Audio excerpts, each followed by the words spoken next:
Hi friends, ಎಲ್ಲರಿಗೂ ನಮಸ್ಕಾರ. Welcome to my channel. ಇವತ್ತು ತುಂಬಾ ಟೇಸ್ಟಿಯಾಗಿ ಊಟಕ್ಕೆ ಸೈಡ್ ಡಿಶ್ ಆಗಿ ಈ ಥರ ಒಂದು ಚಟ್ನಿನ ಮಾಡ್ಕೊಂಡ್ರೆ ತುಂಬಾ ರುಚಿಯಾಗಿರುತ್ತೆ. ಶೇಂಗಾ ಚಟ್ನಿನ ಉತ್ತರ ಕರ್ನಾಟಕ ಶೈಲಿಯಲ್ಲಿ ಶೇಂಗಾ ಚಟ್ನಿ ಹೇಗೆ ಮಾಡೋದು ಅಂತ ತೋರಿಸ್ಕೊಡ್ತಾ ಇದ್ದೀನಿ. ತುಂಬಾ ಈಸಿಯಾಗಿರುತ್ತೆ, ತುಂಬ ಟೇಸ್ಟಿಯಾಗಿ ತುಂಬ ಚೆನ್ನಾಗಿರುತ್ತೆ. ಇವಾಗ ಮಾಡಲು ಬೇಕಾಗುವಂಥ ಸಾಮಗ್ರಿಗಳನ್ನ ನೋಡ್ಕೊಂಬರೋಣ ಬನ್ನಿ ಫ್ರೆಂಡ್ಸ್.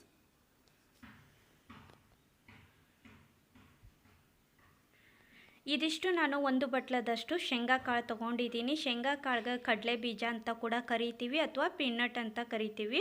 ನಂತರ ಇವಾಗ ಬೇಕಾಗುವಂಥ ಸಾಮಗ್ರಿಗಳು 2 ಟೇಬಲ್ ಸ್ಪೂನಷ್ಟು ಅಚ್ಚ ಖಾರದ ಪುಡಿ, 3 ರಿಂದ 4 ಸಣ್ಣ ಗಡ್ಡೆ ಬೆಳ್ಳುಳ್ಳಿ, ನಂತರ ಸ್ವಲ್ಪ ಕೊತ್ತಂಬರಿ ಸೊಪ್ಪು, ಅರಿಶಿನ ಪುಡಿ, ಸ್ವಲ್ಪ ಉಪ್ಪು ತೊಗೊಂಡಿದ್ದೀನಿ. ಒಂದು ಅರ್ಧ ಟೇಬಲ್ ಸ್ಪೂನಷ್ಟು ಉಪ್ಪು, ಅರ್ಧ ಟೇಬಲ್ ಸ್ಪೂನ್ಗಿಂತ ಕಡಿಮೆ ಅರಿಶಿನ ಪುಡಿ. ಇದಿಷ್ಟು ಸಾಮಗ್ರಿಗಳನ್ನ ಹಾಕಿ ತುಂಬಾ ರುಚಿಯಾಗಿರುವಂತಹ ರೊಟ್ಟಿ, ಚಪಾತಿ ಅಥವಾ ಸಜ್ಜಿ ರೊಟ್ಟಿ, ಅಕ್ಕಿ ರೊಟ್ಟಿ ಸೈಡಲ್ಲಿ ತಿನ್ನಲಿಕ್ಕೆ ತುಂಬ ಚೆನ್ನಾಗಿರುತ್ತೆ. ಸ್ವಲ್ಪ ಮೊಸರ ಜೊತೆಲಿ ತಿನ್ನಲಿಕ್ಕೆ ಚೆನ್ನಾಗಿರುತ್ತೆ.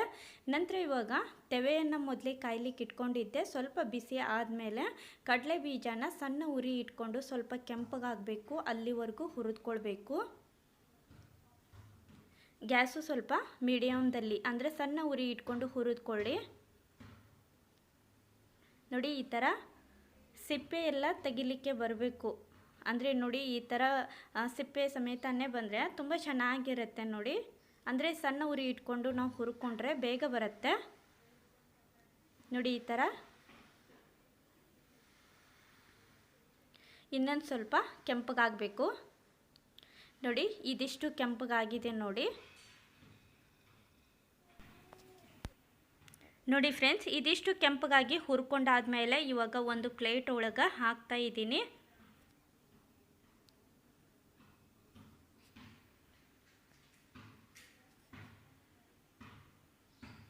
ನೋಡಿ, ಪ್ಲೇಟ್ ಒಳಗೆ ಹಾಕೊಂಡಾದ್ಮೇಲೆ ಇದಕ್ಕೆ ನಾವು ಸ್ವಲ್ಪ ಸಿಪ್ಪೆನೆಲ್ಲ ತೆಗೆದಿಟ್ಕೊಳ್ಬೇಕು. ಅಂದರೆ ಸಿಪ್ಪೆನೆಲ್ಲ ತೆಗೆದ್ರೆ ತುಂಬ ಚೆನ್ನಾಗಿರುತ್ತೆ, ಚಟ್ನಿ ಕೂಡ ಸೂಪರಾಗಿರುತ್ತೆ. ನೋಡಿ, ಈ ಥರ ಸಿಪ್ಪೆ ಎಲ್ಲ ಬಿಟ್ಕೊಳ್ಬೇಕು. ಅಂದರೆ ಸಣ್ಣ ಉರಿ ಇಟ್ಕೊಂಡು ನೀವು ಹುರಿದ್ಕೊಂಡ್ರೆ ಈ ಥರ ಸಿಪ್ಪೆ ಎಲ್ಲ ಬರುತ್ತೆ. ನಂತರ ಇವಾಗ ಸಿಪ್ಪೆನೆಲ್ಲ ನೋಡಿ ಈ ಥರ ನಾನು ಇಡ್ತಾ ಇದ್ದೀನಿ.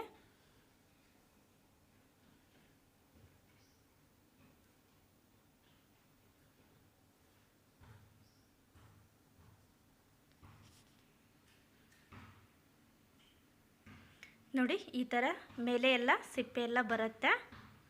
ಇವಾಗ ಸಪ್ರೇಟಾಗಿ ಮಾಡ್ತಾಯಿದ್ದೀನಿ. ನೋಡಿ, ಇದೆಲ್ಲ ಸಿಪ್ಪೆನ ತೆಗೆದಿಟ್ಕೊಂಡಿರುವಂಥ ಶೇಂಗಾ ಕಾಳು. ನೋಡಿ, ಇದಿಷ್ಟ ಆಗಿದೆ. ಇವಾಗ ಮಿಕ್ಸರ್ ಜಾರ್ ತೊಗೊಂಡಿದ್ದೀನಿ. ಮಿಕ್ಸರ್ ಜಾರ್ದೊಳಗೆ ಈ ಕಾಳುಗಳನ್ನ ಹಾಕ್ತಾಯಿದ್ದೀನಿ.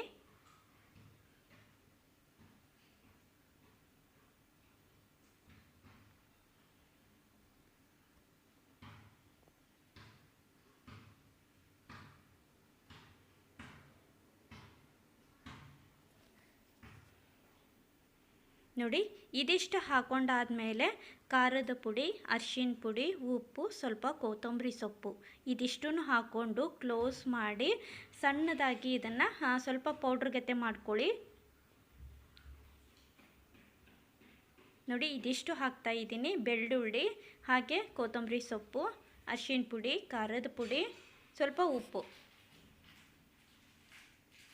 ನೋಡಿ, ಇದಿಷ್ಟು ಹಾಕ್ಕೊಂಡು ಕ್ಲೋಸ್ ಮಾಡಿ ಸ್ವಲ್ಪ ಪೌಡ್ರ್ ಗತೆ ಮಾಡ್ಕೊಂಡ್ರೆ ತುಂಬಾ ಟೇಸ್ಟಿಯಾಗಿರುವಂತಹ ರುಚಿಕರವಾಗಿರುವಂತಹ ಶೇಂಗಾ ಚಟ್ನಿ ರೆಡಿ ಆಗುತ್ತೆ. ರೊಟ್ಟಿಗೆ, ಚಪಾತಿಗೆ, ಸಜ್ಜಿ ರೊಟ್ಟಿ, ಅಕ್ಕಿ ರೊಟ್ಟಿ ಎಲ್ಲ ರೊಟ್ಟಿಯಲ್ಲೂ ಅಂತೂ ಸೂಪರಾಗಿರುತ್ತೆ. ಅದರಲ್ಲಿ ಸ್ವಲ್ಪ ಮೊಸರಿದ್ರಂತೂ ಇನ್ನೂ ಸೂಪರಾಗಿರುತ್ತೆ. ನೋಡಿದ್ರಲ್ವ, ಈ ಥರ ಪೌಡ್ರ್ ಮಾಡ್ಕೊಂಡ್ರೆ ತುಂಬಾ ಟೇಸ್ಟಿಯಾಗಿರುವಂತಹ ನಮ್ಮ ಉತ್ತರ ಕರ್ನಾಟಕ ಶೈಲಿಯ ಶೇಂಗಾ ಚಟ್ನಿ ರೆಡಿ ಆಗುತ್ತೆ. ಆರೋಗ್ಯಕ್ಕೂ ತುಂಬ ಒಳ್ಳೆಯದು. ಈ ಥರ ಚಟ್ನಿನ ಮಾಡ್ಕೊಂಡ್ರೆ ಯಾವುದೇ ಥರದ ಪಲ್ಯ ಬೇಕಾಗೋದಿಲ್ಲ. ಒಂದು ಸರ್ತಿ ನೀವು ಶೇಂಗಾ ಕಾಳು ಇದ್ದರೆ ಅಂದರೆ ಪೀನಟ್ ಏನಾದರೂ ಕಾಳುಗಳಿದ್ದರೆ ಈ ಥರ ಟ್ರೈ ಮಾಡಿ. ತುಂಬಾ ರುಚಿಯಾಗಿರುತ್ತೆ, ತುಂಬ ಟೇಸ್ಟಿಯಾಗಿರುತ್ತೆ, ಸಿಂಪಲ್ಲಾಗಿ ಹೊಸ ರುಚಿಯಾಗಿರುತ್ತೆ. ನೋಡಿದ್ರಲ್ವ, ಈ ರೆಸಿಪಿ ಇಷ್ಟ ಆದಲ್ಲಿ ಲೈಕ್ ಮಾಡಿ, ಶೇರ್ ಮಾಡಿ. ಹೊಸದಾಗಿ ನೋಡೋರು ಪ್ಲೀಸ್ ಸಬ್ಸ್ಕ್ರೈಬ್ ಮಾಡ್ಕೊಳ್ಳಿ. ನೀವು ಒಂದು ಸರ್ತಿ ಟ್ರೈ ಮಾಡಿ. Thank you. Bye friends, bye.